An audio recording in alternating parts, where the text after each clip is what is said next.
હાલો હવે આપણે જઈએ છીએ વાડીએ। આજે વરસાદ થઈ ગયો છે, જો આ બધા ખાબેડા ભરાઈ ગયા છે, તો હવે આપણે તાલપત્રીમાં તલ નાખેલા હતા, તો હવે ત્યાં કેવું છે હાલ ત્યાં જઈને જોઈએ। અને હાલો હવે આપણે આવી ગયા છે બીજી વાડીએ, તો આપણે તલ વેટ્યા હતા ને તાલપત્રીમાં નાખ્યા હતા, એક વખત આપણે પકડી નાખેલા હતા, બીજા બાકી હતા। તો આજે વરસાદ પણ થઈ ગયો હતો, તો તાલપત્રીમાં પાણી ભરાઈ ગયું છે અને તલ પણ અંદર પાણીમાં ડૂબી ગયા। તમને બતાવું કે તાલપત્રીનું પાણી કેમ છે। તો તમે અહીંયા જોવો કે જો તાલપત્રીમાં અંદર પાણી છે અને તલ પણ આ રીતે પાણીમાં તરે છે। અહીંયા જો આ રીતે પાછી તાલપત્રીની અંદર આ બધી પાથરા મૂકીએ।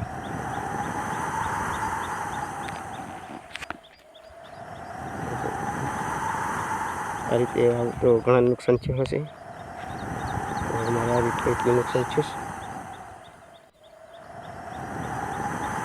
આપણે આ તાલપત્રીમાં તલ હતા એ આ બીજી તાલપત્રીની અંદર આ બાજુ આપણે નાખી દીધા છે। અહીંયા હવે તલની અંદર પાણી ભરેલું છે, તો હવે આપણે આ બધી તલને હવે ભેગા કરી લેવાનું છે તાલપત્રીને બેવડી વાળીને, જેથી એક બાજુ બધા તલ આવી જાય અને રસમાં પાણી ભરાઈ જાય, એને આપણે આશા કપડામાં એક નાખી દઈએ એટલે બધું પાણી નીકળી જાય અને તલ બધી આશા કપડામાં રોકાઈ જાય। તો આપણે જે 2 દિવસ પહેલાં પાળા કાઢેલા હતા, એમાં ઘાસ માટેની આપણે જવાર વાવી દીધી છે, તો પૂખીને કરેલી છે આપણે। તો અહીંયા આપણે પાણી પણ ચાલુ કરી દીધું, તો હવે પાવર વહી ગયો છે, તો હમણાં પાવર આવશે પછી આપણે આ બંને ક્યારાની અંદર આવે છે પાણી।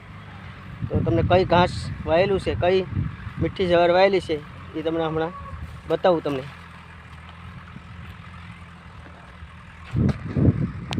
તો જો આપણે આ મીઠી ઘાસ જવાર છે ત્યાં ઠેલી છે, તમને બતાવું કે આપણે આ મીઠી જવાર વાયેલી છે। તો હવે આપણે પહેલી વખત આ મીઠી જવાર વાવી છે અને કેવી થાય એ આપણે આગળ જોશું। સારી થશે તો તમને વિડીયોમાં બતાવીશ કે આપણે ભાઈ આ જવારનો સારો કેમ છે। હાલો તો મારો વિડીયો અહીં સુધી, તો મારો વિડીયો પસંદ આવે તો લાઈક, શેર અને સબસ્ક્રાઈબ કરજો। જય શ્રી રામ।